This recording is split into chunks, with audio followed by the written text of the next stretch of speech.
NCS 기반 건강보험 심사평가사 11강입니다. 이 시간은 의료법을 우리 같이 알아보도록 하겠습니다. 의료법 부분은 내용이 좀 많기 때문에 요 많은 내용들을 간략간략하게 핵심만 짚어서 우리 넘어가도록 하고 상세한 부분들은 여러분이 교재를 통해서 조금 더 복습하시기 바랍니다. 자, 의료법의 목적은 우리 국민이 높은 의료 혜택을, 수준 높은 의료 혜택을 받을 수 있도록 하고, 이런 것들을 갖다가 법으로 정해서 규정을 해서, 그래서 우리 국민들의 건강을 보호하고 증진시키기 위한 것이 목적이다. 이렇게 의료법 1조에 나와 있죠. 자, 2조에는 의료인의 임무가 나와 있습니다. 의료인이라고 하면 의사, 치과의사, 한의사, 조산사가 의료인이죠. 자, 이 부분 의료인이 누구인가, 다음 중에 의료인이 아닌 사람은 누구인가 하는 문제는 보건의료 관련한 시험에는 굉장히 많이 나와요. 여기에서 함정이 조산사죠, 조산사. 자, 그래서 의료인의 임무에서 의사는 의료 그리고 보건지도, 치과의사, 치과의료, 구강보건지도, 한의사는 한방의료, 한방보건지도, 그 다음에 지금은 조산사를 거의 볼 수가 없는데 예전에는 이제 조산사들이 꽤 많이 있었어요. 그래서 이제 조산사는 출산을 해주는 사람이죠. 그리고 임산부 및 신생아에 대한 보건 그리고 양호 지도를 하는 것으로 조산사의 업무다. 이렇게 볼 수 있겠습니다. 자, 간호사는 간호 요구에 대한 관찰, 자료 수집, 간호 판단 및 요양을 위한 간호, 그리고 의사, 치과의사, 한의사의 지도하에 하는 진료 보조 스텝이죠. 그 다음에 간호 요구자에 대한 교육, 상담, 그리고 건강 증진을 위한 활동, 이런 것들을 위한 기획, 그리고 실행, 그리고 그 밖에 대통령령으로 정해진 보건 활동들, 이것이 이제 간호사의 업무죠. 자, 의료인이라고 하면 누구인가?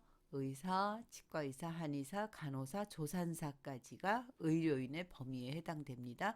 이렇게 제가 표시를 해드린 내용들은 시험에 자주 나오는 거니까 여러분이 꼭 기억하세요라고 말씀드렸습니다. 자, 의료인은 여기서 이제 잘 착각하기 쉬운 것들이 조산사, 간호사, 이분들은 의료인이다. 잊지 마셔야겠습니다. 의료법 계속해서 봅니다. 자, 의료기관이란 의료인들이 공중 또는 특정 다수인을 위해서 의료나 조산의 업을 하는 곳이 의료기관이죠. 자, 의료인이 있어야만 의료기관입니다. 그리고 우리나라는 의료인만이 의료기관을 개설할 수 있게끔 되어 있죠. 자, 의료기관의 종류도 3조에 나와 있는데 병원은 병원, 치과병원, 한방병원 및 요양병원, 이거는 어떻게 30개 이상의 병원에서 보통 빼드라고 많이 하죠. 그래서 여러분이 외우기 쉽게 30베드 이상이면 병원이고 또 30베드 미만이면 의원이다. 이렇게 알아두시면 돼요. 여기에서 예외가 있습니다. 예외 어떤 거요? 치과병원은 입원 시설에 제한이 없어요. 자, 그러면 여기서 우리가 알고 지나갈 거 뭐예요? 30개 이상의 병상이 있으면 병원인데 여기에서 예외로 치과병원의 경우에는 병상 수가 30개가 되지 않아도 관계없구나 라고 알아두시면 되겠죠. 자, 이 부분은 그렇게 어렵지 않습니다. 자, 또 이어가는 겁니다. 앞장에서. 자, 이제 앞에는 병원에 대해서 봤고요. 이번에는 종합병원은 100인 이상의 수용 입원 시설이 있어야 되고, 그리고 설치된 진료 과목별로 전문의가 있어야 돼요. 전문의가. 자, 그래서 100병상에서 300병상과 300병상 이상이 있는데요. 자, 중복되는 내용들은 같이 보겠습니다. 자, 내과, 외과, 소아청소년과, 산부인과, 영상의학과. 여기 산부인과까지는 이제 앞에 100병상에서 300병상을 가지고 있는 병원들이 이제 뭐예요? 7개 이상의 진료 과목을 가지고 있어야 된다는 거죠. 영상의학과, 마취통증의학과, 진단검사의학과 혹은 병리과를 포함한 7개 이상의 진료 과목의 누가 있어야 돼요? 전문의가 있어야 되는 겁니다. 그 다음에 300병상 이상에는 여기까지는 앞이랑 똑같죠. 그리고 병리과, 정신건강의학과 및 치과를 포함한 9개 이상의 진료 과목이 있으면 300병상 이상이다. 이렇게 외워두시면 되겠어요. 자, 다시 정리합니다. 종합병원은 100인 이상의 수용 입원 시설과 그리고 그 설치된 진료 과목별로 전문의가 상근하는 곳이어야 됩니다. 그런데 100병상에서 300병상까지는 7개 이상의 진료 과목, 그 다음에 300병상 이상은 9개 이상의 진료 과목을 갖추고 있어야 되겠죠. 자, 여기 중요한 거 100병상에서 300병상까지는 7개 이상, 300병상 이상은 9개 이상의 진료 과목 이 정도만 암기하시면 되겠습니다. 자, 이제 상급종합병원에 대해서 알아볼게요. 상급종합병원은 그 보건복지부가 20개 이상의 진료 과목을 가진 병원에 의해서 병원들에 대해서 심사를 해서 상급종합병원으로 지정을 하기도 하고 이 지정에서 탈락을 하기도 하고 그렇다고 하죠. 자, 그래서 상급종합병원은 중증 질환에 대해서 전문성을 가지고 있어야 돼요. 중증 질환을 전문적으로 하는 종합병원 중에서 보건복지부에서 심사를 해서 지정하는 거죠. 자, 그리고 20개 이상의 진료 과목이 있어야 되고 진료 과목마다 전속으로 상근하는 전문의가 있어야 되고 그리고 전문의가 되고자 하는 인턴 레지던트들을 수련시킬 수 있는 수련기관의 역할을 할 수 있어야 됩니다. 그리고 상급 종합병원이 되기 위해서는 인력, 시설, 장비 등을 보건복지부에서 정하는 대로 갖추고 있어야 되고 그리고 각 질병군마다 환자 구성 비율이 여기에서 환자 구성 비율이 어떤 거? 이 중증 질환에 대해서 보건복지부에서 정하는 기준이 충족되어야 합니다. 그리고 아까 앞에서 말씀드린 것처럼 지정이 되기도 하고 혹은 지정된 걸 다시 재지정하고 하는데 이때 전문성을 보고 평가하고 실시한다. 그래서 3년마다 평가를 해서 재지정하거나 지정이 취소되기도 하지요. 지정이 취소된 예도 실제로 있었습니다. 자, 이제 전문병원 볼게요. 전문병원은 말 그대로 전문 특정한 어떤 부분에 대한 전문병원이에요. 그래서 보면 가끔 척추 전문병원, 뭐 항문 전문병원, 무슨 전문병원 이렇게 나와 있잖아요. 그래서 이제 전문병원들은 특정 질환 등에 대해서 난이도가 높은 의료 행위를 하는 곳이 전문병원으로 지정을 받는 겁니다. 우리가 전문병원이다라고 하는 것이 아니라 전문병원으로 지정을 받아야만 전문병원이 되는 거죠. 그래서 이 경우에도 마찬가지로 특정 질환에 따라서 혹은 진료 과목에 따라서 환자 구성 비율이 보건복지부 기준에 적합해야 됩니다.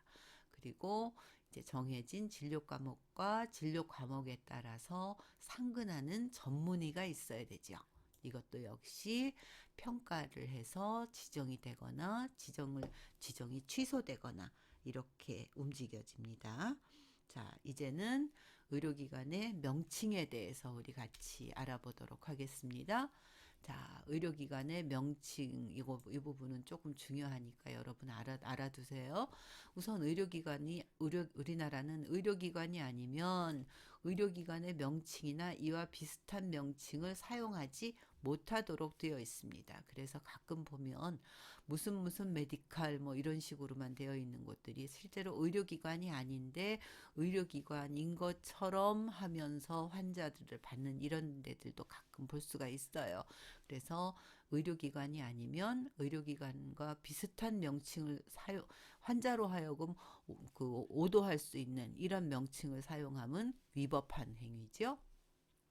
자, 그래서 의료기관의 경우에도 의료기관의 종류에 따르는 명칭을 써야 돼요. 치과면 치과, 뭐 치과병원이면 치과병원, 뭐 이렇게 정해진 대로 정해진 명칭을 사용해야 된다. 자, 예외가 있어요. 어떤 예외? 종합병원 또는 정신병원이 그 명칭을 병원으로 표시하는 경우, 이게 예외 경우고요. 상급 종합병원으로 혹은 전문병원으로 지정받은 의료기관이 지정받은 기간 동안에 그 명칭을 사용하는 경우도 예외에 해당되지요. 자, 그다음에 의용급 의료기관이 면허 종별에 따른 뭐 안과, 치과, 성형외과 이런 거죠. 이거에 따른 종별 명칭을 함께 사용하는 경우도 여기에서 예외됩니다. 자, 그다음에 국가나 지방자치단체에서 개설하는 의료기관, 공공의료기관들인 거죠. 거의 대부분 혹은 지방자치단체가 하는 의료기관들이 이런 경우 시도지사나 복지부 장관하고 협의해서 이런 명칭을 사용하는 경우 혹은 따로 법으로 정한 경우 이런 경우에는 예외를 두고 있다라고 하는 정도 알아두시고 의료기관의 종별에 따르는 명칭을 써야 된다라고 하는 거 알아두시기 바랍니다. 자, 이제는 의료기사법을 같이 알아보도록 하겠습니다. 의료기사는 병원에서 같이 근무를 하는 전문성을 가진 사람들이지만 이 사람들은 의료기사는 의료인은 아닙니다. 자, 의료기사는 어떤 사람이냐? 의사나 치과의사의 지도 아래 진료나 의화학적 검사에 종사하는 사람. 자, 그래서 의료기사는 어떤 사람들이 있느냐?